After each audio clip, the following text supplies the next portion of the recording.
Tu mai au parika rangaranga tēnei, te reo rāhiri e karanga atu ana kia koutou katoa nau mai, piki mai, ahu mai ki tā tātou hui. This week on The Hui.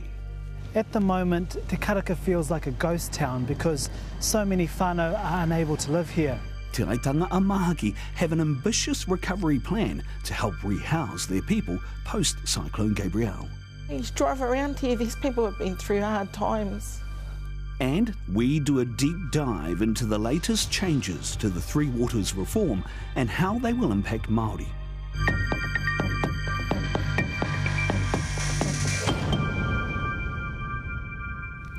Rārangi maunga tū te ao, tū te pō, rārangi tangata ngaronoa, ngā mateo te wā, hara mai haere. Tātou e pai nei te hewa mauri ora, and welcome back this week to The Hui. You will have seen pictures of the devastation wreaked by Cyclone Gabrielle in the small community of Te Karaka outside of Gisborne. The clean-up job facing whānau is massive, and many of them have no insurance to help pay for that rebuild.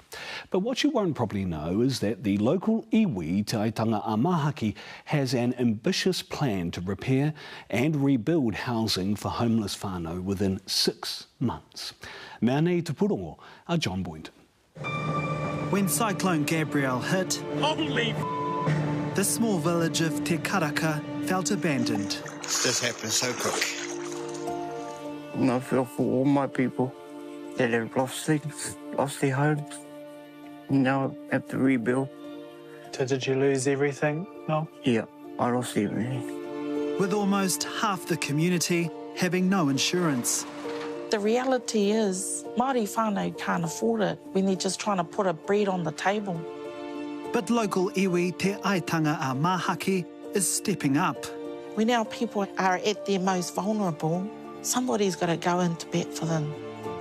With an ambitious plan to repair and rebuild homes within 6 months. It's fortified me. It's given me a new hope and gratitude, really. They've come to my rescue.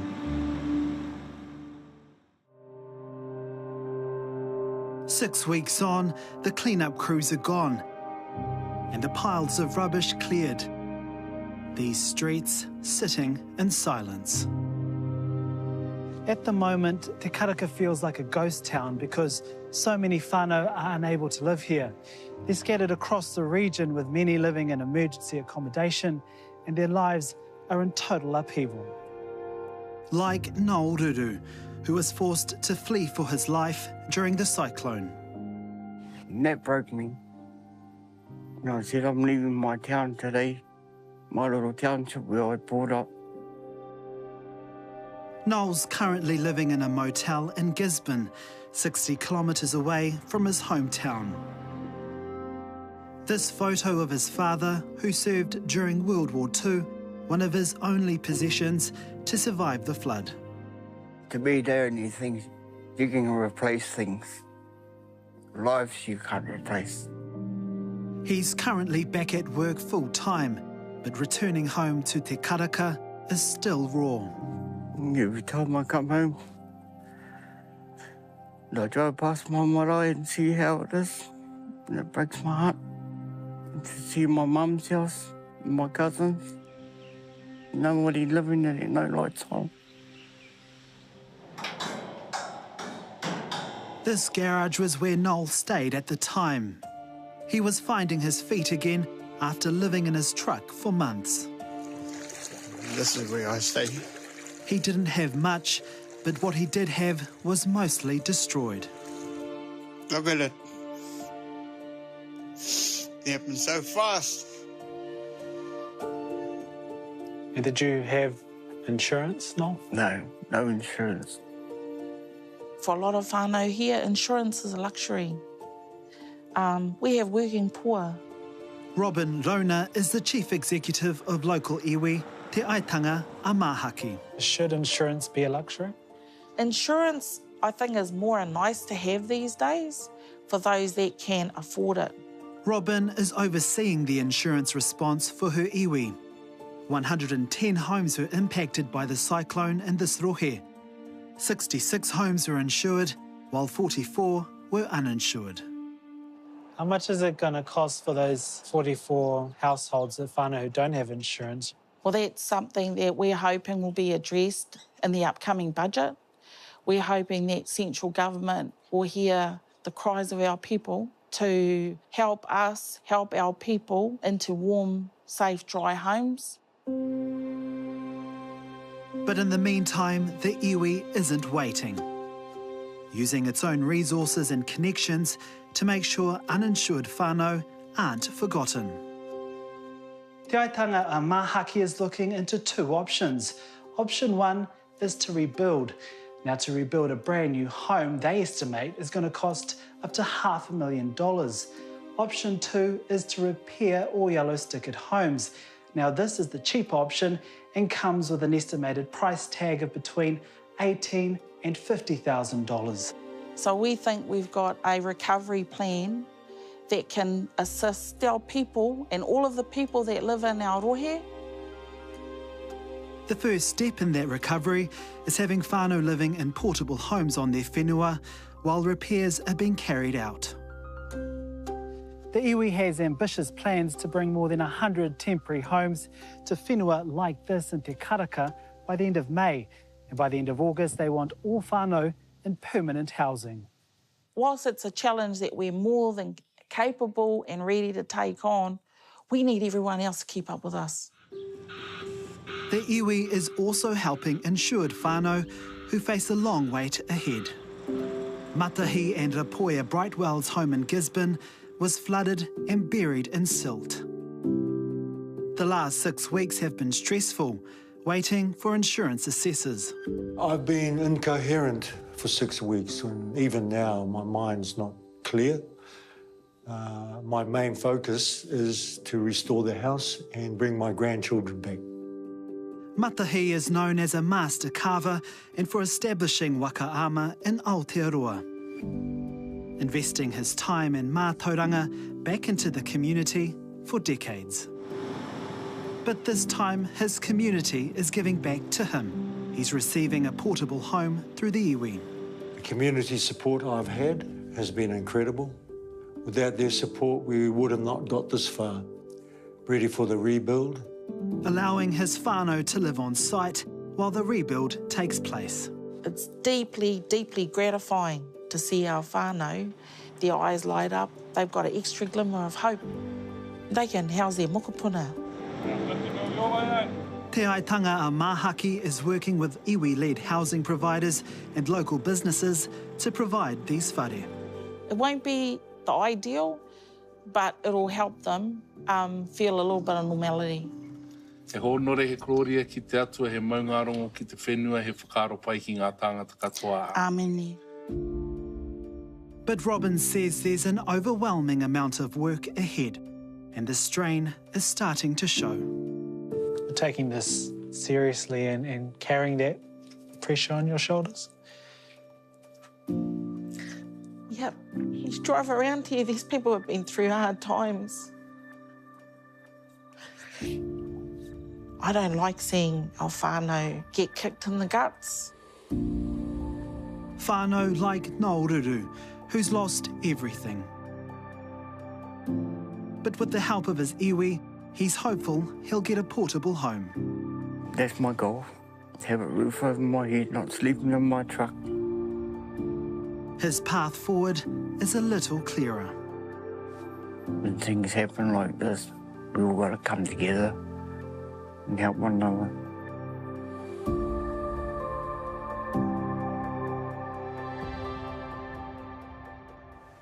Kei tua I te ake nei e ngā iwi. After the break, on the hui, local government minister Kieran McNulty joins us live from Wellington to discuss the new affordable water reforms.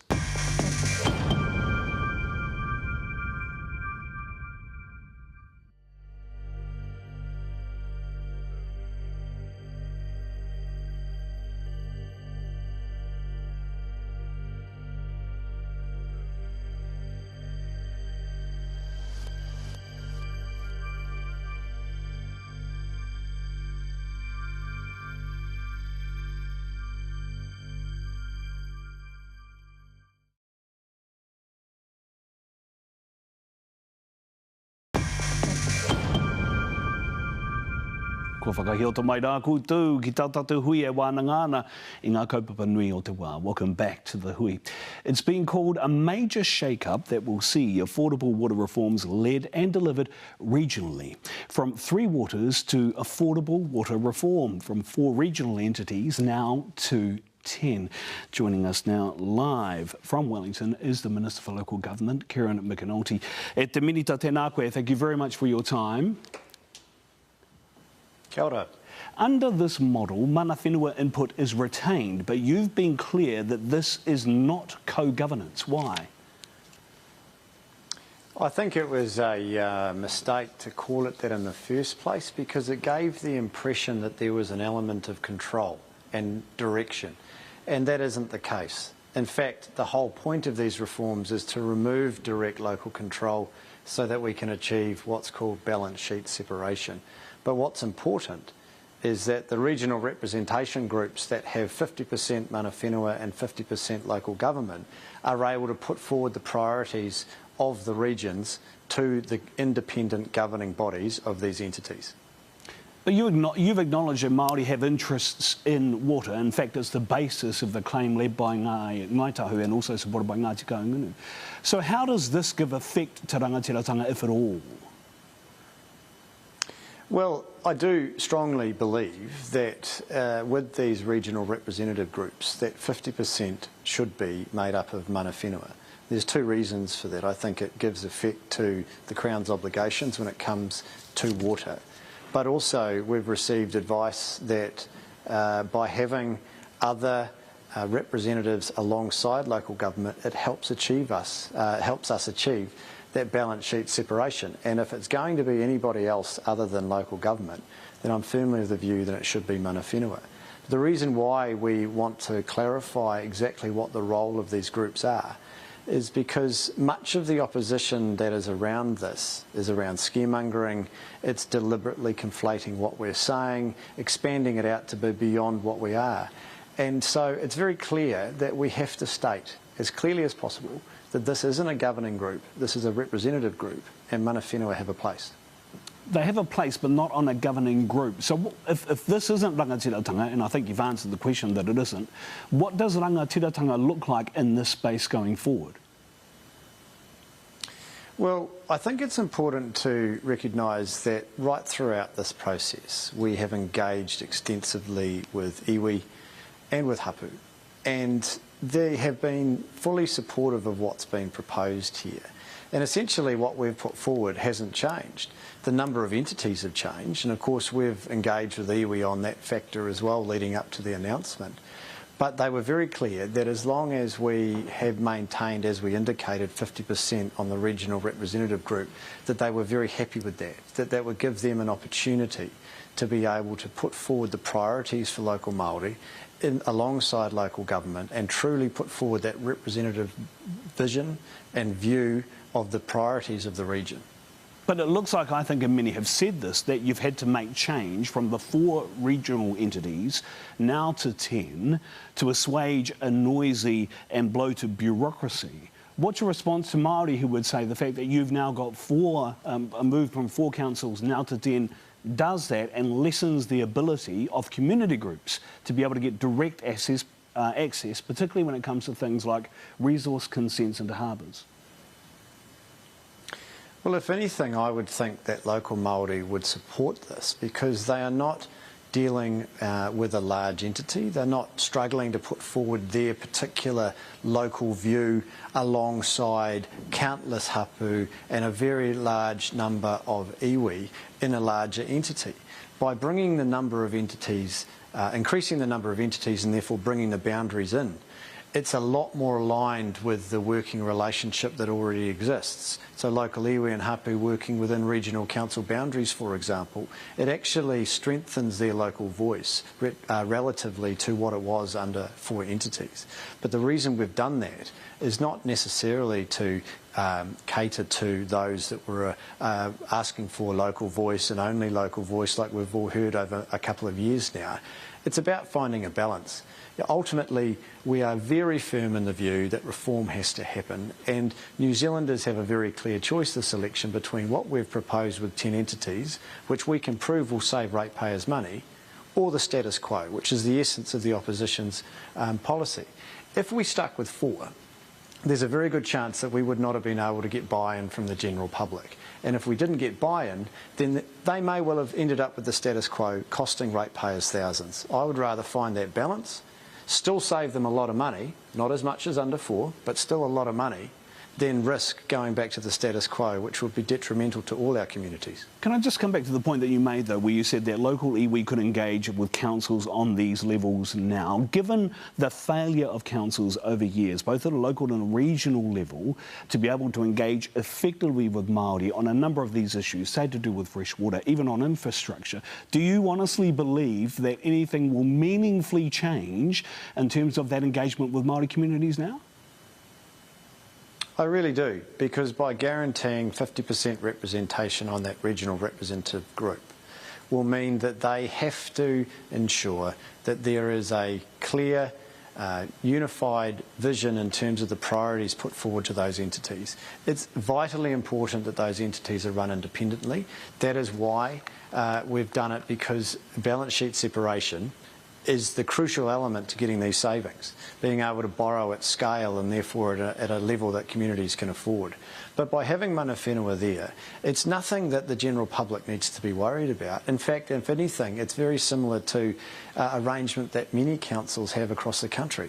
But as you've just said, not all councils do, and I think those communities are missing out from getting mana whenua input, specifically in the context of water. By doing what we're proposing, we can ensure that that viewpoint's put forward and it is at the same level like it should be in this instance. Why not just have 50% representation on the independent entity? That would assure direct access and communication and engagement. The reason why you're not doing it is because, as I said earlier, you have to assuage local council and it wouldn't have gone down. But that's the most effective way to guarantee rangatiratanga, isn't it? I think it's really important to remember that what we've, the element of mana whenua representation that we announced on Thursday is exactly the same as was proposed under the 4-entity model. It's just under 10 entities rather than 4. The level of representation hasn't changed, and like I said, that when we engaged with iwi and the Freshwater Users Group, for example, and we put forward this proposal, they were very comfortable with what we were proposing, because essentially that core element hadn't changed.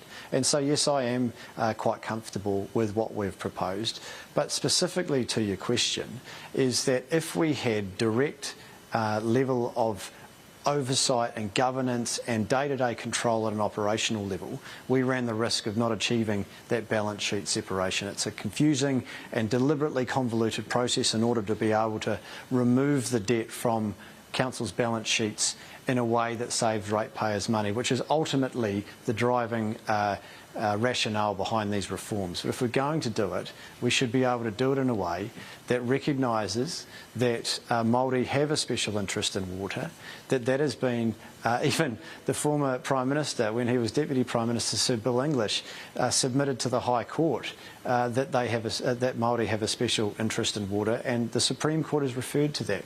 So we recognise that, and we think that what we've proposed acknowledges that and gives local Māori an opportunity to put their priorities through that regional representative group.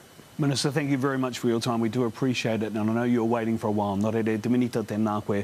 Appreciate your time. That was the local government minister, Karen McAnulty, joining us there from Wellington. After the break, we have more on the government's new water reforms. Hami Piripi, a director of Waipunārangi, formerly one of the 4 regions of 3 Waters, joins us in studio.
Kia ora mai anō koe, raki mai rā koutou ki tā tātou hui. You heard from the local government minister there. Let's hear from a representative of Te Ao Māori. Joining us now is a current director of Waipunārangi Hami Piripi Huri no Te Raroa e Karahami. Tēnā koe.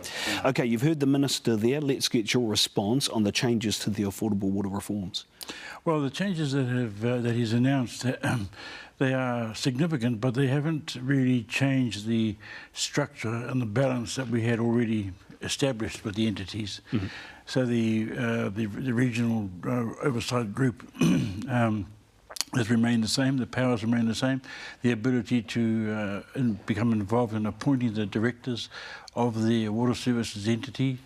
That's built into the legislation. Mm-hmm. The ability to establish regional panels that to take account of more localised opinion.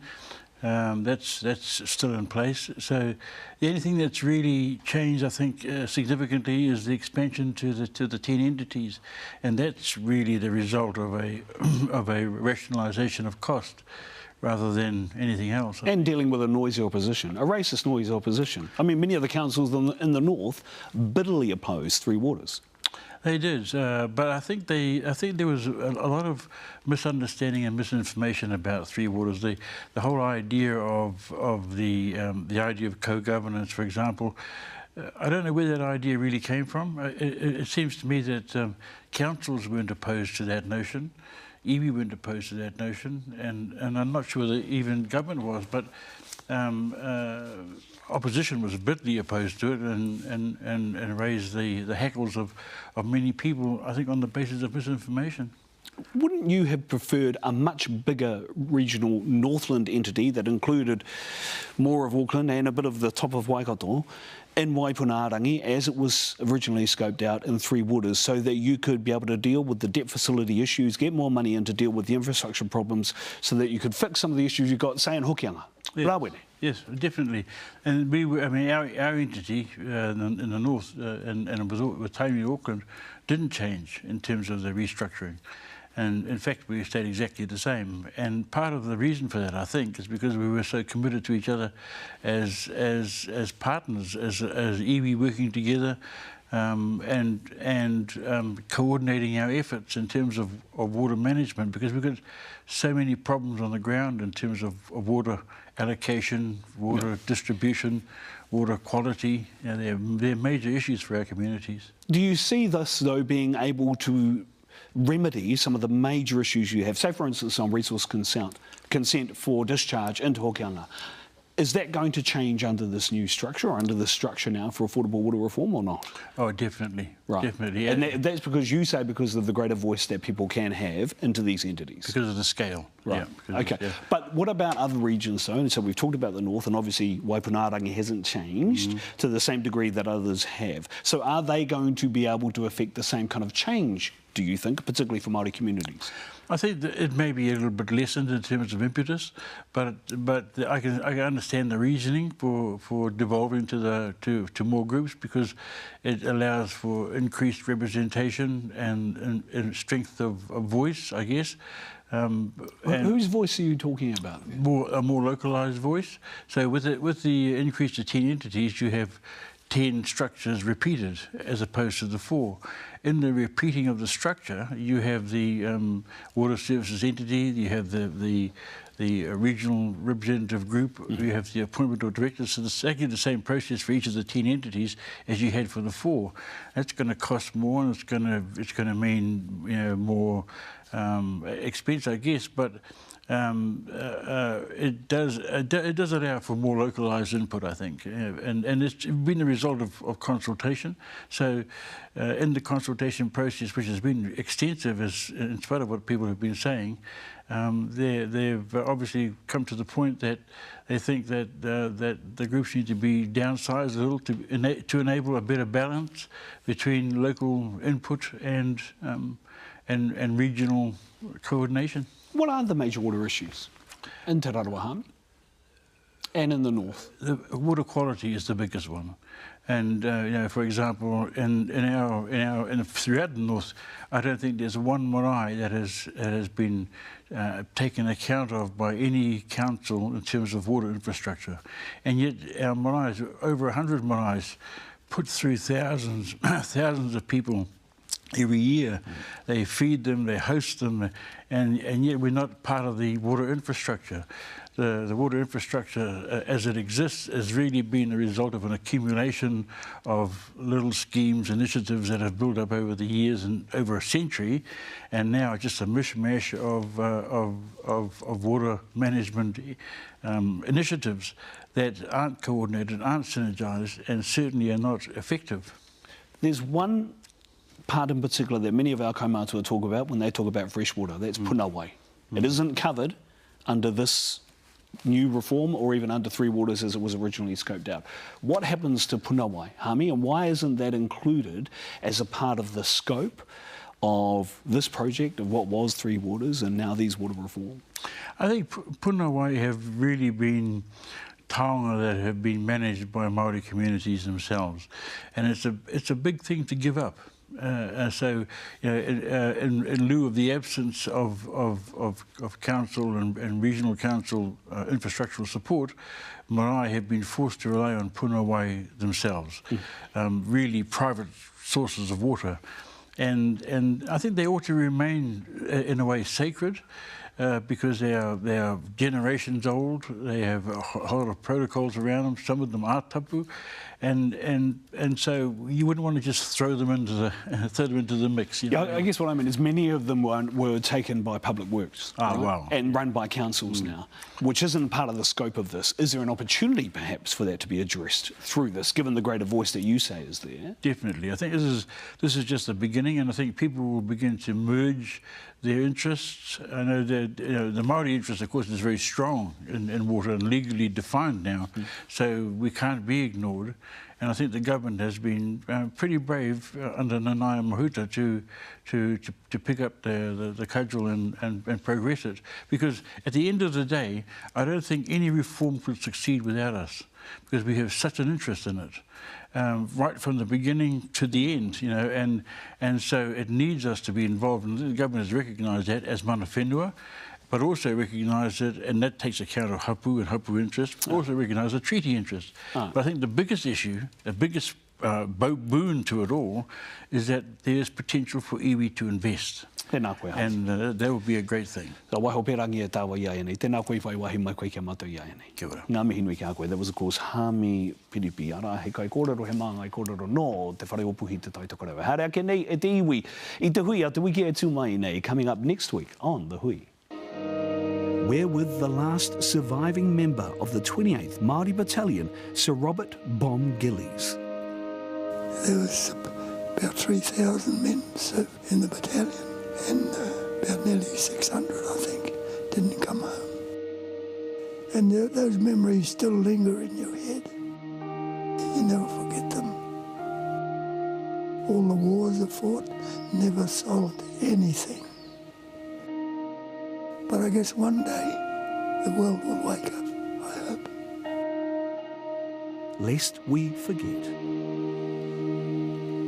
That is The Hui for this week. We look forward to seeing you next week with our Anzac Day special. That's Anzac Eve from the Auckland War Memorial Museum here in Tāmaki Makaurau. Kia mau ki te tūranga o taputapu ate e ngā iwi haumi e, hui e, tae ki e.